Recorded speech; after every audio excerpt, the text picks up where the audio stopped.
Tabletop Stimulator.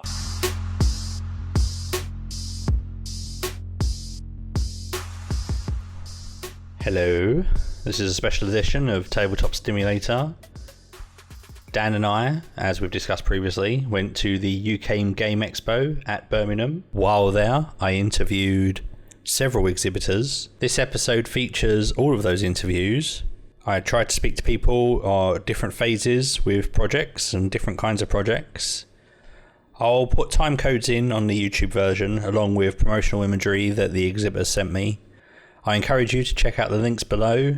They were all very interesting people and projects. It was obvious to me that they were all very passionate about what they were working on, which is really good to see. So to start with, we have Reliquary. It's a fantasy game lending itself to skirmish and campaign play. Oliver, the head of Warboss Miniatures, tells us about the game, how his project started, the challenges, and how his team intends to continue developing it going forward. The Kickstarter for this is scheduled for October, so be sure to check it out. My name's Oliver, the lead game designer for Warboss Miniatures. We are making a game called Reliquary, which has been in the works for 3 years now, and we are first timers here at the Games Expo. Is this your first sort of complete board game? Absolutely, yeah. It's the first product we're making, and I designed all the minis myself, made all the rules myself, late nights sculpting them. I'm assuming you have a history of playing games, and then you've kind of come absolutely. We got started on some of the more well-known games, Warhammer and D&D. You know, we just love it really. You said this one's been 3 years in the works. How did it sort of come about? Yeah. Phil's been my friend from secondary school. Keelan, who's also designing our app. He's a friend from work, and yeah, we met up and played some games together, and we just found certain things lacking, and that's where the idea came about for the game, because we were asking for continuity and actual meaning to battles within a war game, as well as having some character development for your own faction and things like that. So the idea is that you create your own faction, one of two races at the moment, which is the human faction known as the Commonwealth of Man, and the undead faction known as the Church of Croesus. And the idea is that you're competing for territory on our campaign tile system, as well as searching for pieces of the Reliquary, which is the name of the game. It's the magical artifacts that you will deck out your heroes with awesome items and weapons and armor and everything. Talk about the app side of the game. We've got on our team my colleague Keelan. He is a web developer, and he's in the process of making an app which would essentially manage the players' individual campaign factions and what territory they own, as well as being able to alter their unit roster, what weapons they have equipped, and what artifacts they've found along the way. One of the things that caught the attention of my silent partner Dan was that you're also doing expansive work on the lore of the game as well. Oh yeah, absolutely. I wrote the story. Yeah, we've gone through the whole, how was the world created, how are the factions nowadays, who's had the most power over the years, and also my friend Phil is writing a fantasy novel to go with the game, and that will be available on the Kickstarter as well. With the Kickstarter, with the box that you order, is that enough for sort of two people to get started with a campaign? Exactly, it's enough for two people, plus the mercenaries, which would be accessible to both players for one-off battles, depending on who owns the tile that contains the mercenary. However, with the tile system, if you have a friend who also bought the Kickstarter box, they would have their own tiles and be able to insert themselves onto the map. So technically you could go as many players as you want, having multiple battles going on at the same time, each competing for territory and parts of the Reliquary. So if there's a late addition to the game, they would be brought up to the same amount of points as the other players, as well as any underdog mechanics, so they would be able to claim a relic if they are several tiles behind. They'll be able to bring one with them from their own home faction, if you were. So it's a way of making sure it's accessible. So I know players can drop in and drop out, and we wanted to account for that. To describe it for people listening, you sort of have some hexagonal tiles with features on them, which is sort of the campaign map, and then you have the two factions of miniatures. The hexagonals can be rearranged, so other people, if other people bought the game as well, they can add them in now. So what's been the process from when you guys had the original idea to sort of where you are now on the verge of launching Kickstarter? Oh yeah, so the first thing we made was some prototype minis that have been through various iterations. We're pretty much at the finishing point now for the miniatures. So once we had the first iterations down, we did some play testing using scatter terrain and tried out different systems like D6, but we weren't happy because it was very hard to balance certain things when you're trying to make powerful items, which is where the D10 system came in, has allowed us to tweak it to pretty much perfect level. So we're very happy with that. And then the final thing was getting our own diorama ready. The playtesting side of things, is that been within your group, or have you been expanding that to other people?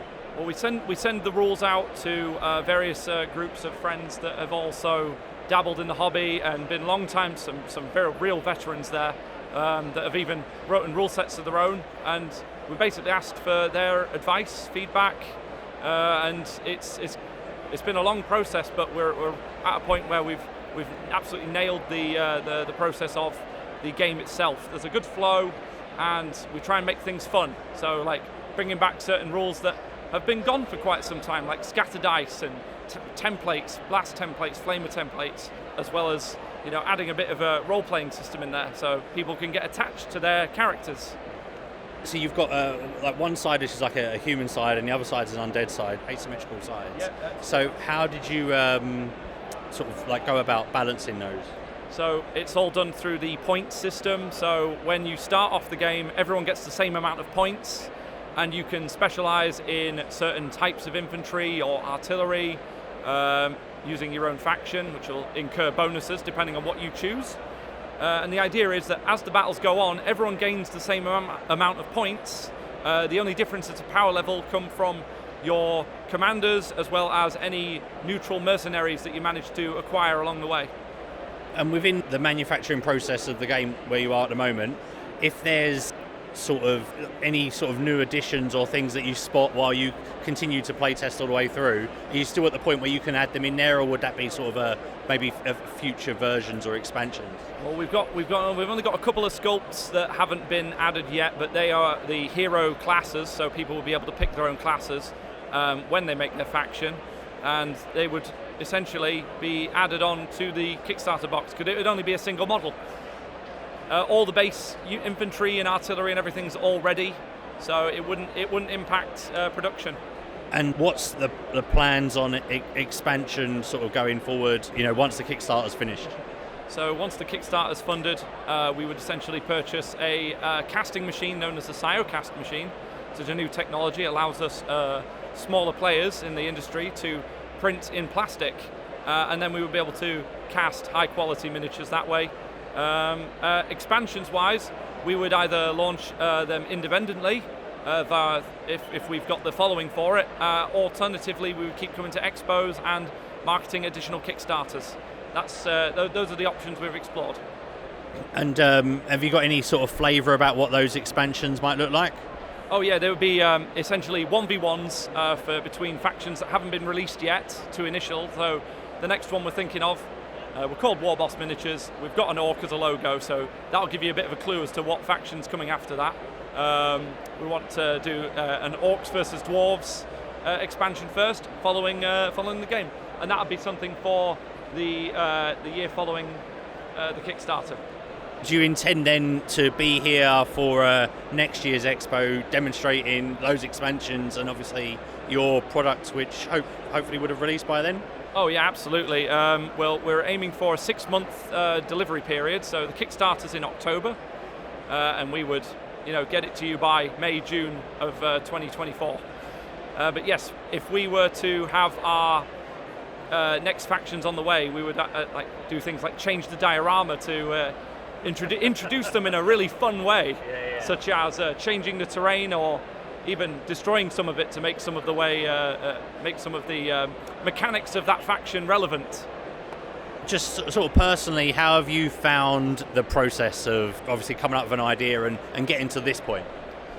So when the dreaded COVID came along, that was when I had the time following the birth of my child. So with many late nights, I decided to put them to good use and created the miniatures and the rule set myself. And yeah, it's been 3 years now, so we're really happy with it.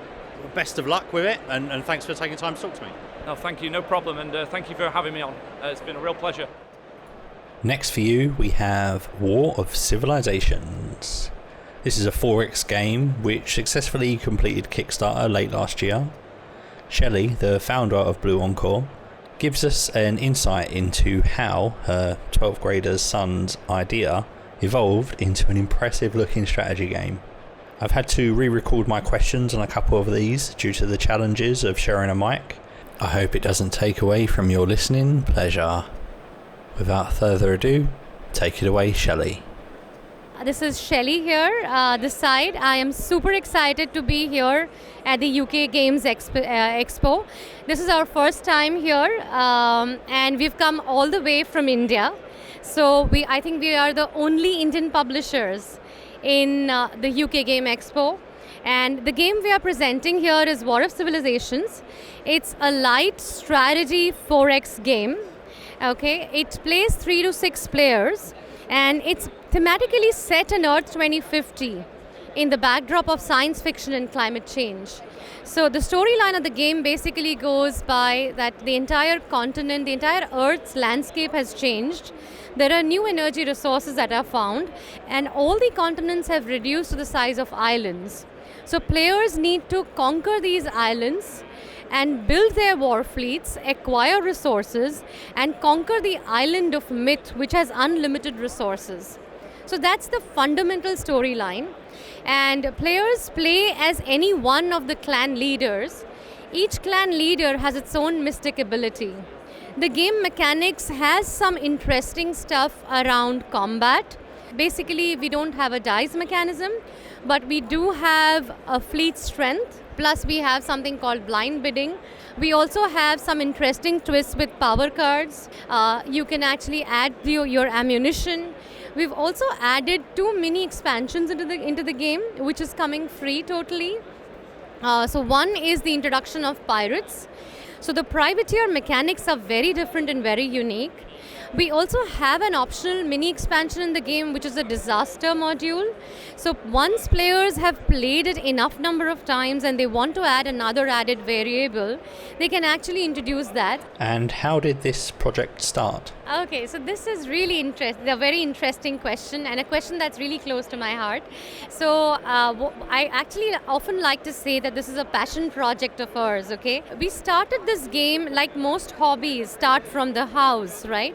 It's my son who's a 12th grader right now. He's written the entire game script. So almost 2 years back, he was leading a board game club in his school, and that's when me and I sat together. He wrote the entire script, and while we started developing everything indigenously, we then tapped into our professional ecosystem of gamers, playtesters. Last year, we actually visited Essen to present the game, and so it's been a journey of almost a year and a half from, I would say, where the game now stands a good. We have a good following. We've already funded on Kickstarter, so that's great positive thing for a first timer. And even at the expo here, we've received some really rave reviews on the game and the artworks. So I think I'm really excited, and I'm really hopeful, so that it is onwards and upwards. Now we're also working on more games, and Wow, how far you've come in 18 months. It's really impressive. So once you had this idea, something you and your family thought would have wider appeal, what were the first steps into bringing it to life? Okay, so initially, so basically it started off with a Word document with a fundamental game script, okay? And I definitely believed that the game script had some, value to it. So then we started off developing thrashing out the game mechanics, and we also started developing the artworks at the same time. So what we did, our first prototype was developed with the help of a lot of student design community. A handful of interns who supported us on various aspects of the game, after which we started doing global play testing on an online platform, and we also started doing physical play testing in India across wherever we were, and we also participated in a lot of exhibitions. That was a moment of truth for us, because that is something that we got, there was a gamer and then there was a game, and we knew what they liked and what they did not like. We've taken all the feedback on board, really worked hard on it, and then tapped into a proper professional ecosystem to rehaul the game mechanics as well as the artwork, which are not, basically of an international appeal. So it's great to hear that you've play tested this with such a large audience. Have you made many changes to the game as a result of the feedback you received? So it has evolved a lot from the original iteration, for sure. So certain things which were not working out, we've either scrapped them out or we've evolved them to a new level altogether. So for example, the privateer mechanics that I spoke of was not existent in the prototype. We had pirates, but they were traditional pirates. So the privateer mechanics is completely new. The disasters that we spoke of, which was there earlier, was in a completely different avatar. The so now it's a disaster forecast mechanism that allows a complete player agency model. So players need to choose what they want to do given the volatile circumstances. Even in terms of mechanics, what we've really worked hard on is in terms of what is, basics of the game, like the teach, the comprehension. We've introduced new player mats, which are really cool. We've actually also introduced new characters. So the game started off with animorphs originally. Okay, and so we got some mixed love on that. Okay, so then there was a lot of feedback coming in to actually convert them into human characters and not animorphs. So we changed those. So artwork rehaul is one major thing. Little bit of tweaking around the mechanics is something that we have done. Certain things that work, for example, earlier the board that we had was a hardcore 6-player board with no player variability. Now we have a modular board that allows you to play 3 to 6 players. So those things have really added. The setup time has gone down thanks to a Kickstarter that now we are connected to a international production ecosystem. So we have some really high quality meeples coming in that are really enhancing the game. And yeah, I think being the first game, I am really proud of the journey. I think it's one of the most beautiful journey I have embarked on. I have been in a corporate career earlier, and I think this is so beautiful. So you don't really want to look back. And continuing on the theme of changes, were there mechanics that you were attached to that you've had to remove from the game? So the fundamental prototype that we had come up with, it had partial asymmetry. And that partial asymmetry did not really resonate well with a lot of gamers, because I think the gamers had a complaint of lack of fair play with that asymmetry. So yes. So that was a tough call, and while I would have loved the game to have partial asymmetry, but I think you really need to choose what you would like to let go. You need to let go, and what you would like to incorporate. So even in the current avatar of the game, the board allows us to do a lot of asymmetry and have a lot of fun with it. Okay, but what happens is that the moment you do asymmetry, there is a certain amount of downtime also that it adds, right? So you really need to balance out as to what is it that you will let go and what is it that you will hold on to. And now that you're shipping the game, has there been any thoughts on expanding it with further releases? When we had launched the game, we had envisaged the game with 2 expansions. So if you see, the Kickstarter launch talks about a base version and an expansion version. when we play tested the game, there were a few things like the power cards, for example, okay, the pirates, for example, okay, we had actually packed them as expansion, and that was supposed to be a value add, as at an add-on or something. But players loved certain components so well that we actually got feedback that please include this in the base game. So what we've done, a fundamental change is, while we're releasing one version of the game where you get all components, everything. So no gamer, you can enjoy the game with all its features and everything, all functionalities, right? Without having to compromise. The only thing which is an add-on right now is the meeples, because they are genuinely expensive. But from the modules, the base version comes with all the modules. And I think that is something, that's a call that we've taken to enrich the game and not really compartmentalize it. As a new company, what have been the challenges that you faced in getting to where you are now? Yeah, there were tons of challenges actually, because it's been our first game, so I think our learning curve has also been there, right? So one of the challenge was that when we were scouting for a production partner, being in India, so board game ecosystem in India from a production point of view is still very niche. And the other challenge is when it's your first game and you just want to develop a handful of prototypes, right? Most manufacturers really don't want to entertain you because everyone wants to bigger orders, right? So scouting for a partner who could actually do a high quality production prototype for us and then the mass production has been something, we've really scouted, and now thanks to the professional Indian community that we are part of, that now we have access to Indian production partners as well as international production partners. So that was one thing. And what about Blue Encore's future outside of War of Civilizations? We do have some expansions in mind, but the immediate priority right now is we are starting to develop new games now. And one of the game that is under development, and if I may talk about that, it's actually Biomes of Nilgiris. So Nilgiris is one of the world's topmost biodiversity hotspots in the world. And this is a game which is basically a game around ecology, and would like to showcase the biodiversity, the richness in India of Nilgiris.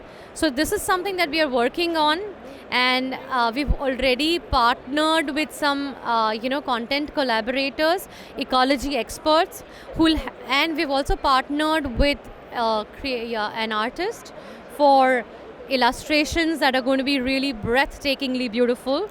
And so that's something I'm really excited about. It's a very, very different game from what War of Civilizations is right now.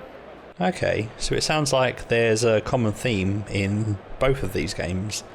Is that intentional? Is it part of Blue Encore's brand?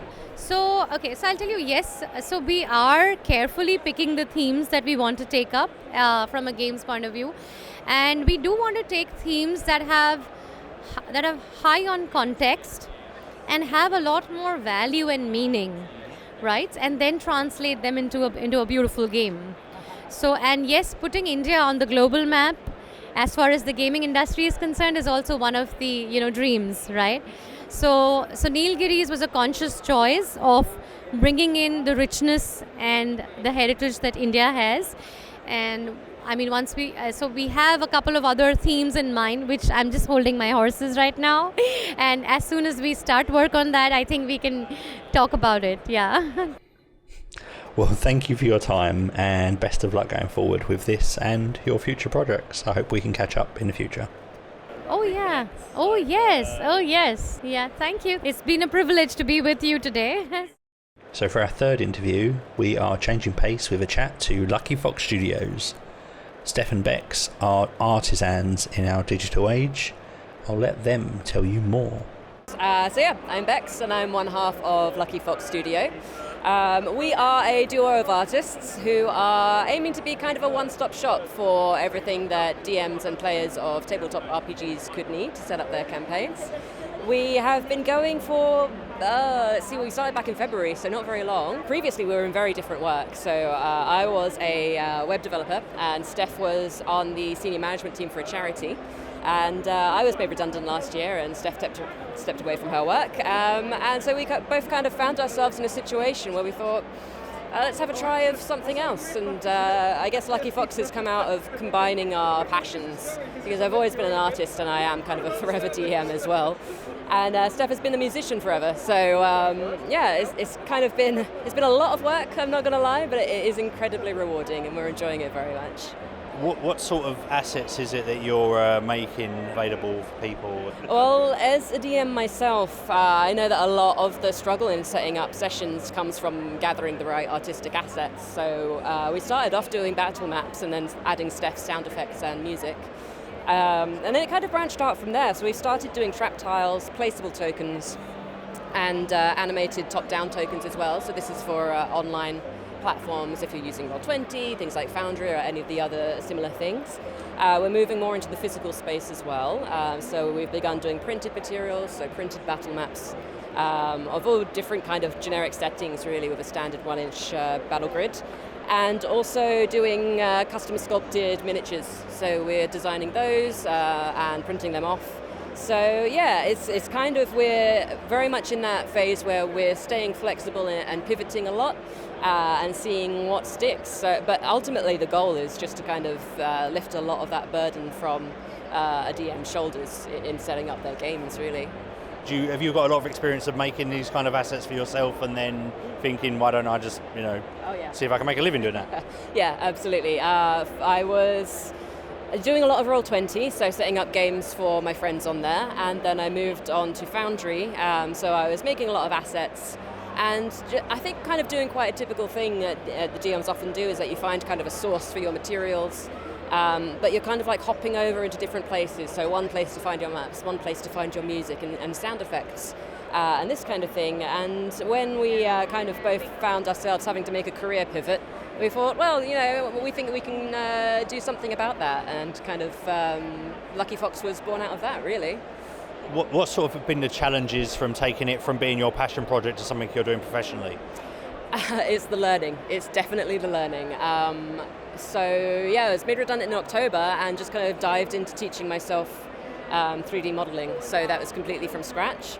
So everything that we are doing now is kind of coming out of that, just the really kind of diving in feet first and learning as much as we can. But also when you're setting up your own business, you're kind of having to wear many hats. So a lot of the marketing side of things is a big part of the struggle. Just kind of like getting out there and building relationships and kind of making a name for yourself is probably what I would say would be the biggest thing for us right now.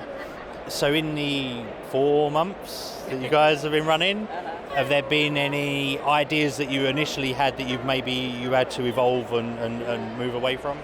Yeah, we've had kind of a few pivot moments. So what we found is that when we began putting together the battle map packs, so we include static images and animated maps and the music, I found that the maps that I were making, they were a big labor of love, but I feel like maybe they were a bit too complex. So we kind of revisited the drawing board a little bit, and we're kind of setting our minds on just sort of one visualized setting. Because of course, you work on a campaign and you find that your players stay in one setting for like 3 hours or an entire session. So you really don't need these huge involved things. So what we're doing now is we're making a single setting and just making sure that it's beautiful and that it works. And I think that's what we're going to do going forward. Obviously, like you say, you're staying very flexible at the moment, but do you have any sort of like cast iron ideas of things that you want to launch in the near future?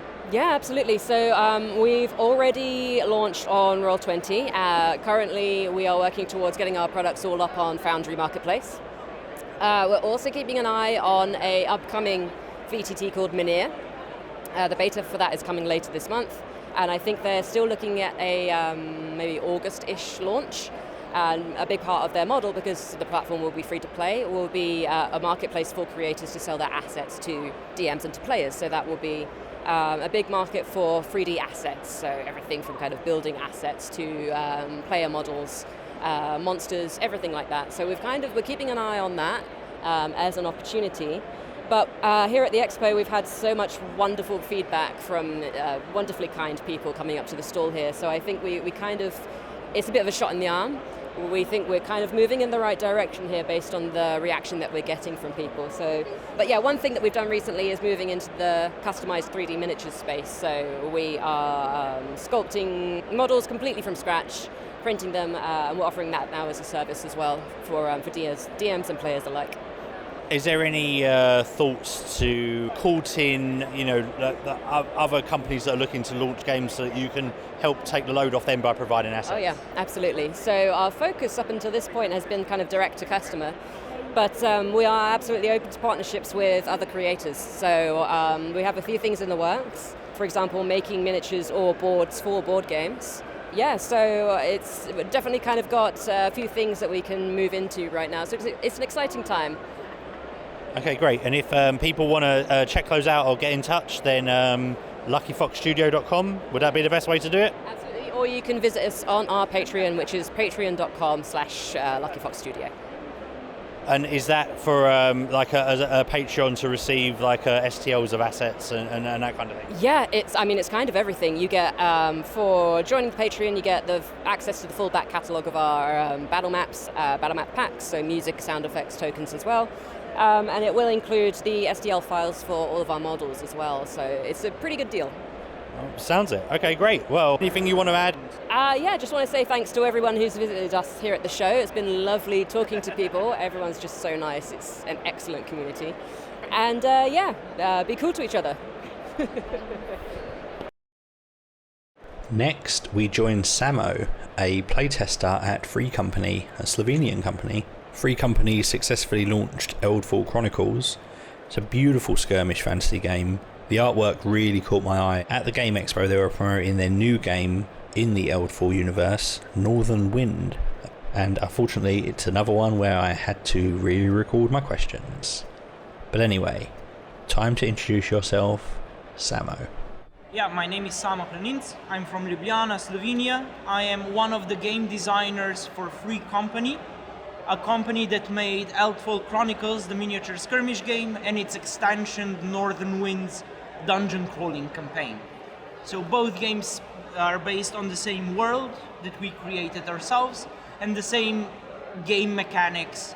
One more focused on the PvE of the game, so more cooperative, and one more of a PvP experience, a competitive player versus player.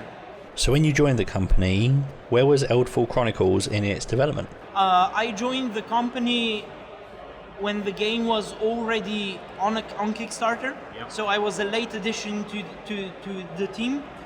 I was the guy they handed the sort of finished rulebook to and said, try and break this game. Yeah. Can you break this game? So that was my first job there. I read through the rulebook, I tried to find any of the misprints, any of the contradictions within the rules, and then really to try and maximize the system. What's too strong, what isn't strong enough, what are good choices, what aren't, what should be addressed. Okay, so what is your process for doing that? I am a very competitive natured person, so I've been playing competitive miniature war games for the last 18 years, and the main thing I go by is try to break down the game into its base components. So what is the smallest amount of game that I can play that is a complete section? Is this a turn? Is this a round? Is this one activation, two activations? What is it? Find that, and then start to thinking, how do I maximize the value of each of those units? So I break it down and then build it back up, trying to maximize the value within the goal of the game. That is the first step. Then next step is finding the synergies. Spending a whole activation, let's say, to set up another activation, does that give me a big enough return? If yes, how big of a return? Can I leverage that advantage? And then we go through that. And then the last step that I go through, in which the one I think is the most important, is how many of the problems that I can face in the game can I face solely with my gameplay? So solely through what I do, not what I bring. So the first two steps are checking the game in the rules building or list building aspect of the game. And the last one is in the gameplay. Can I address problems solely through my gameplay? Can certain problems be addressed outside of the game or only outside of the game? Because our game philosophy is that is a problem. All models should be tools helping you solve problems. And if you know how to use a tool, like a screwdriver, you can use a screwdriver in 1,000 different situations, some better than others, but you can. So that is how we like to imagine our miniatures. And that is really the final stage of the playtesting. And in how many creative ways can I solve the problem that my opponent presented to me? That I would say are my 3 steps. Then as soon as we identify something that might be a problem, it's just a bunch of games, trying to find solutions within the gameplay, trying to find solutions within list building, and then really deciding if what we found warrants a fix, a mechanical fix by either adjusting points, changing rules, etc. When you joined Free Company, was Eldfall already well balanced, or did you have a lot of work to do? It was, I would say, 85% already there.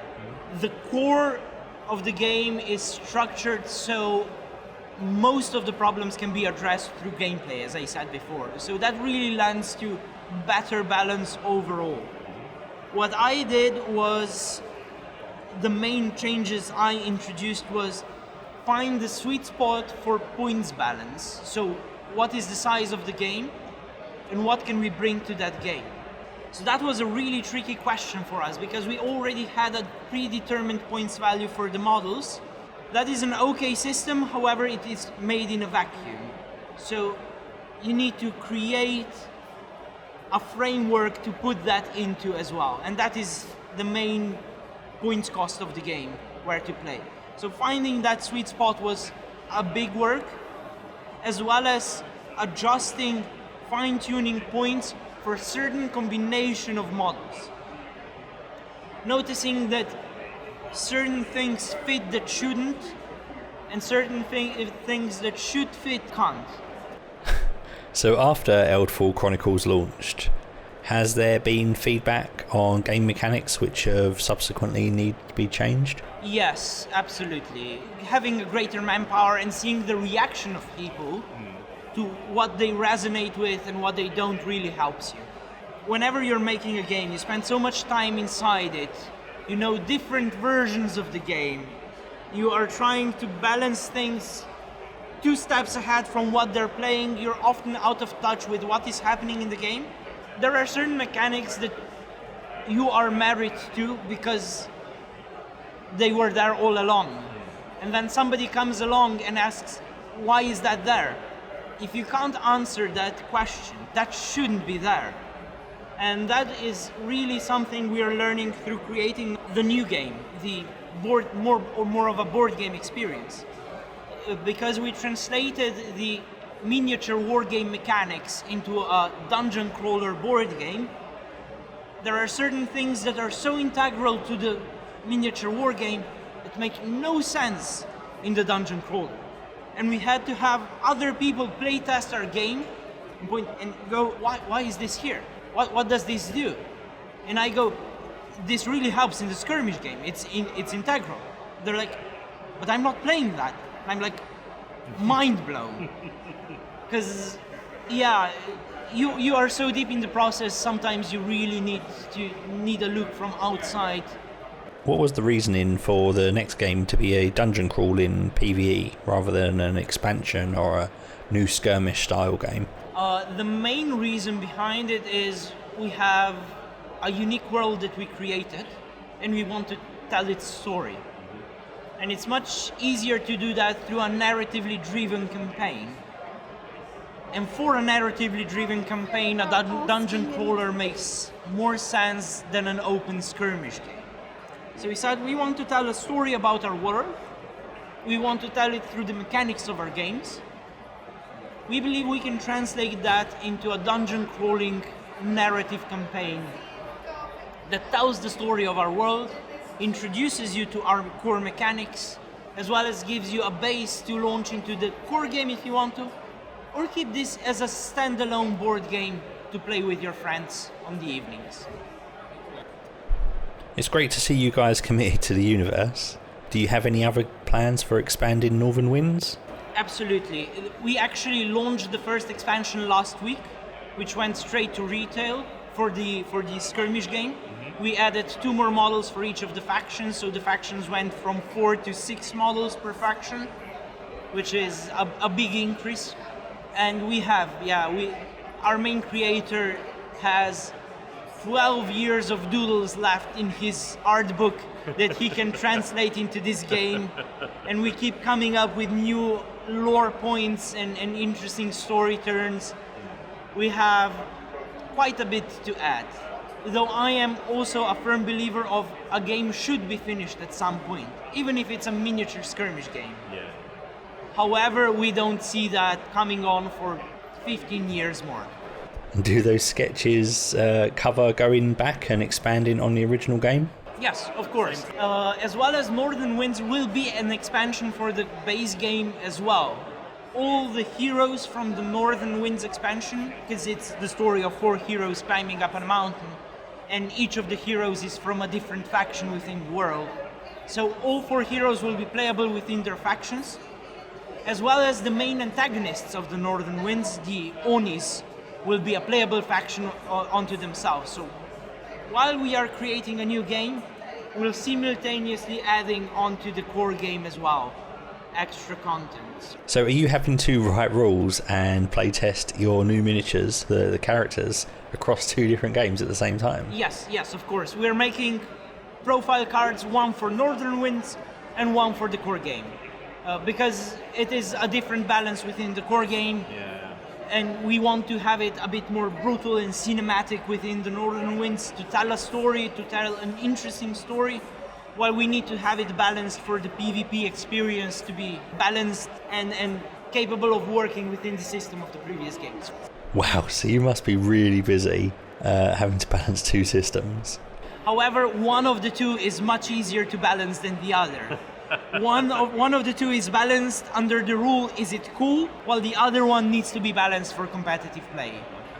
I'm not worried for the future, however, I see a lot of work in my future, yeah. So you've mentioned having to drop certain elements in the past. Are there any of those that you're working on at the moment that you're really determined to get to work? We are working on a couple of aspects. One of the aspects is of leveling up the heroes. We went through a couple of iterations of that. I believe we found the right way to do it now, however we need to write it out and balance it. Because we went through, first iteration was your characters are gonna level up and they're gonna get statistical improvements as they level up. And that's just not exciting. I get +2 to my offense, which translates into a 10% increase in my offense capability. That is boring while I say it. While from a statistics perspective, it can be amazing for your model, it's not something that's exciting. So we had to scrap that idea. We started tacking on new skills onto the models themselves, and again, it just led to this sort of bloat where, yes, we could cut it down a bit and make it interesting, but again, there's so much text you need to remember. Where we believe we landed on an idea that we will be able to make work, and that is the team is progressing through the story. The story is in story, it's about 2 weeks, a month long, so they're not really learning new skills. What they are learning is how to work together. So basically our leveling up system at the moment, the idea is that we're going to make a combo system, that the players, or actually more rather the team, is going to learn these combo moves. If you do this, I can do that because you did that. So you need to do something suboptimal so I can do something above average. Yeah. And now we have these combos going that we can start chaining once we learn more of them. And now we really got our 4 players to talk about, okay, can you push this model here? If you push it here, this is a hazy terrain, I get a lot of bonuses while shooting in terrain. Oh, and if you shoot him, you can apply a weakened state, right? Because you have poisoned arrows. If I'm attacking a weakened model, I get those bonuses as well. And then we get players talking, and they're learning how to work as a team more and more during the campaign. So now we just need to sit down and write out all those ideas we had for those combo abilities. So that is an example of a mechanic that we really struggled to get right, and I believe we are on the right track now, but we need to work it out till the end. I was talking to Ilyash, I don't want to butcher that name, about the size and the culture of the company. You've mentioned the founder has been planning this for a long time. With that in mind, is it a top-down decision-making process, or is he receptive to your and your colleagues' ideas? He has it in his mind, however, he is also very open to ideas. Most of the world design and graphic design we leave to him because he does an amazing job. 95% of the artwork you've seen there, it's completely his work. All the concept arts, all the card designs, everything is made by him and edited by his girlfriend. So they are a power couple when it comes to the art design of the game. When it comes to rules design, he had the core idea of the game. However, now we are working together to implement the entire thing. He's really busy with other stuff as well, so he has to slowly let it go to other people to divide and conquer, as you would call it. So there's a lot of top-down, however, we have a lot of from the bottom up as well, because we can pitch ideas to him as well, and he's open to listening to the ideas. However, at the end, it's his final word, but most of the time, especially when it comes to rules ideas, he listens to us, implements the rules changes, or we implement it for him, etc. Sounds like a nice environment. Yeah. At the moment, it's a really nice back and forth between our small team of 5. So, yeah. That covers everything. Great.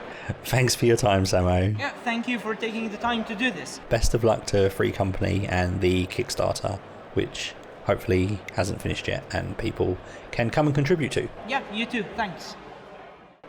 And finally, I have a brief chance to chat to David, a founder at a new company, Baffle Box Games, in London. David has several decades experience in making games and was at the expo giving away RPG rules as a promotion to a new film, Breaking Infinity, and I suggest you check that out after listening to this interview. Please, David, introduce yourself. My name is David Johnston. I'm a game creator and one of the partners in a new company called Baffle Box Games. And we've been asked to make a promotional game to give away tied into the Breaking Infinity movie, which is this great science fiction movie that's showing here at the expo. And it's also showing around England, and will be out on video on demand next month. So we created a role-playing game. They asked us to create a game based on the movie, but what we did was create a role-playing game that is a setting in which the movie could have been an adventure. So it's a game of secret labs and conspiracies and I had to figure out what the British equivalent of Area 51 was. Okay. And I don't know can you guess what I ended up with? Porton Down. And I'm not sure if anybody even knows what it is. It was very hard. I kept asking my British friends, what's the British equivalent of Area 51? And they said, oh, is there one? And I said, oh, there's not, but so I ended up with this lab called Porton Down. So it's set, the basic setting is Porton Down, where there are all these secret labs, and then the game master has a whole set of tools to make up adventures based around that. Have you a lot of experience with writing role-playing games and that kind of thing, obviously, to bring your talent on board to do this? Yeah, I started gaming in the 70s, as a kid. I'm a lot older than I look.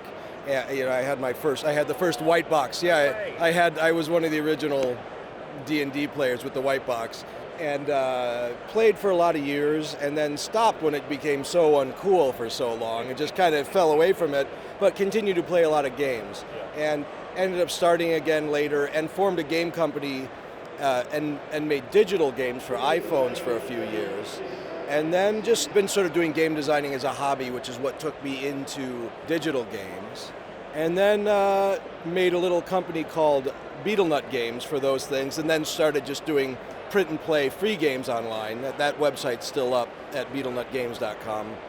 Yeah, and then these really nice folks asked me if I'd start a game company with them, and our first project is this one, which is this tie-in for the movie. So the system is one that I started writing about 5 years ago and just reskinned it for this movie. But yeah, so.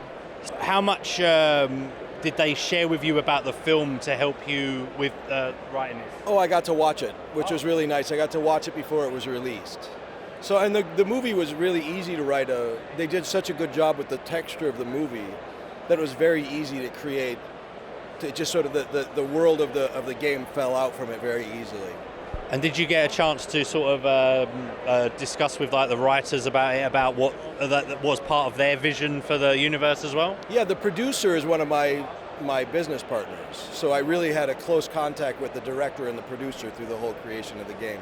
And they were actually the first play testers for the game too, which was really nice. With the playtesting element then, has that been quite expansive, or because it's tied to a movie project, has that kind of meant had to be like expedited? Well, no, the playtesting of the game, it's a system that I've been using for about 5 years. It's a system I created. Yeah. And it's meant to be multi-genre.